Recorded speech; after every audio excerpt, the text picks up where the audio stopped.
You can summon, I will sign a waiver, all banks. Pati yung World Bank ng Amerika. Kung may isang totoo lang na iting, I will resign and I will ask my daughter to resign and everybody in the family. That is my guarantee. And I will hang myself. Will the former president be okay that if we draft the waiver now, that it be signed today instead of tomorrow? Will you be fine with that, Mr. President? Anong kapalit, sir? Hindi. Sampalin ko sa publiko. Wala naman. Hindi, ngayon na. Wala pong ganun. Sampalin ko sa pulis, sa... Chairman, Session suspended.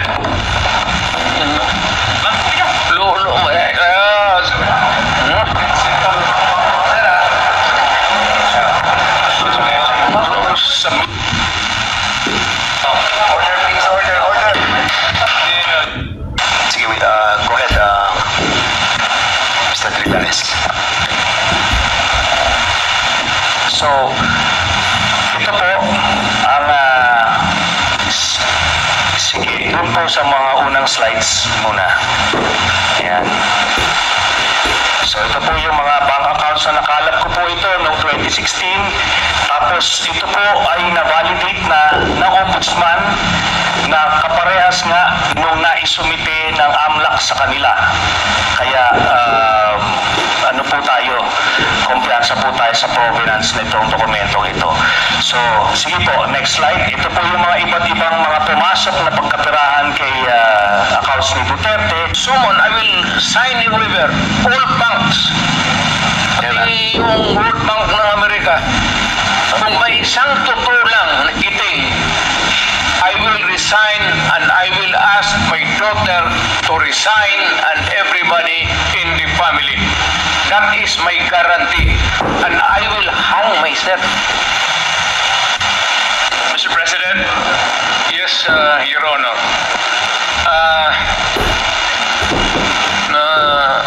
Nalilito na ako kung anong sabihin ko. Pero sabi ko kung if I'm lying or if my statements are falsely stated or there is an iota of magbigti ako. So, in the same manner na kung magbigti ako si Trillanes dapat magsabay rin sa akin. Okay, duly noted of your thoughts, Mr. President. Former Senator Trillanes, you're recognized. Maraming salamat, Mr. Chairman. Ito pong dokumentong ito po yung naging basis ko nung plunder case na final ko kay Duterte noong 2016. At ito po ay inimbestigahan ng Ombudsman at ang Deputy Ombudsman Arthur Carandang, and I think the Quadcom can invite him. Siya ang nag-conduct ng investigation. Humingi siya ng dokumento sa AMLAC at kinonfirm niya. And because of that, tinanggal ni Duterte si Deputy Ombudsman. Now, aside from that, so pwede natin, suggested by Chairman Paduano, na yung AMLAC mismo, unless, since hindi naman na siya incumbent, pwedeng ma-access yun with the waiver. Pero we've been there before. Nagsabi na yan siya na magbibigay siya ng waiver. Puro bluff yan, pero hindi. Kaya nga, mas maganda kung ma-draft na po natin yan ngayon para papirmahan niya yan dito, no? Para wala nang alibay. Pero ito po, I'll be presenting later on, Mr. Chairman, a video of his actual admission of these accounts. No? So, ito naman pong mga cheque na in-encash, in-extract lang namin from that long list. Mga manager's checks po yan, hindi nawawala sa system po yan. And later on, exempted sa impeachment cases, kaya pwede pong lumabas yan, ipepresenta po yan. That's the smoking gun ng proceeds of the illegal drug trade ng Duterte crime family. Salamat po, Chair. Thank you very much for Sir, I have to respond to it. This guy, President.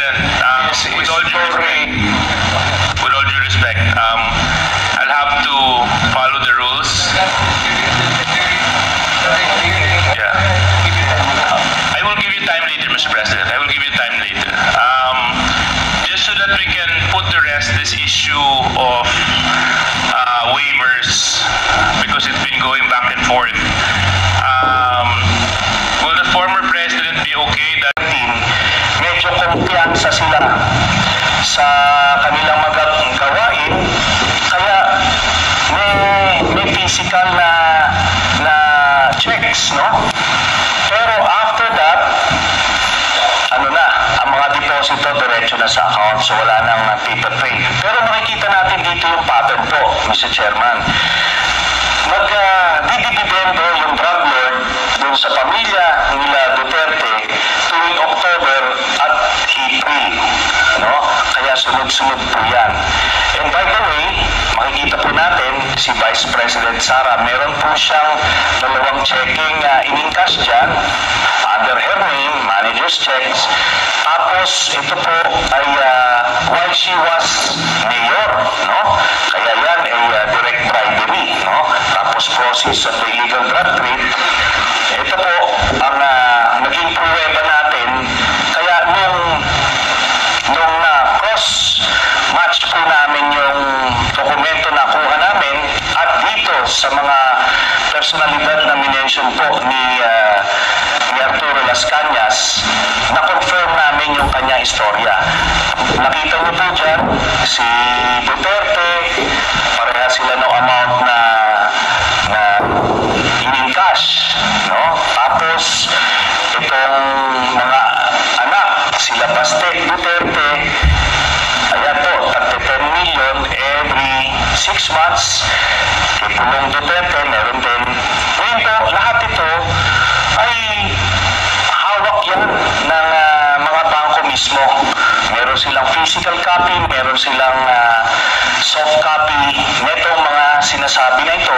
Kaya hindi po yan pwedeng i-deny lang kasi alam naman natin yung mga estilo ni Duterte, magka-admit konti pero mag-deny to confuse everyone. Pero ito po yung smoking gun, Mr. Chairman.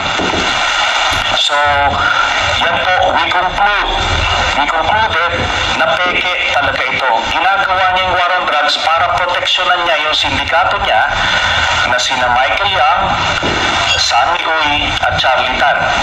So, kaya po, nung sa Davao pa lang, pinapatay po nila yung kompetensya. Tapos nung sila na ang presidente, ginawa nilang National Death Squad, ano, yung nangyari. Tapos si Leonardo nga po yung ginawa niyang point person. Tapos yung drug list na sinasabi ni Duterte, merong legitimate mga personalities doon, galing dun sa mga iba't ibang ahensya. Pero pag may kailangan silang isingit ng mga kalaban nila sa drug business, sinisingit po nila doon. Kaya nga may mga tinutumba na mga involved din sa illegal drugs kasi kompetensya nila yon sa distribution. Kaya yan po lahat na yan ay napagtagpi-tagpi namin. So, kaya that would explain kung bakit protektado si Michael Yang kahit na may report itong si Colonel Acerto. Tapos hindi lang po yan, nung nilabas po yung report na yun, sa sobrang pagproteksyon nila kay Michael Yang, yung mismong gumawa ng investigasyon, yun yung gustong ipapatay at sinampahan ng kaliwat kanang kaso. Kaya makita natin dun sa mga drug lord na hindi kasabwat sa sindikato ni Duterte, ano siya, porsigido siyang patayin. Pero doon sa kanilang grupo, itong mga ito na mention, Michael Yang, Charlie Tan at Sammy Uy, protektado hanggang ngayon. Ni nga yung PBA director ni Duterte na si Wilkins Villanueva, hindi nga masama sa drug list hanggang after 2022 si Michael Yang. Yun po ang dahilan kasi binilin po sa kanya yan ni Duterte. Salamat po.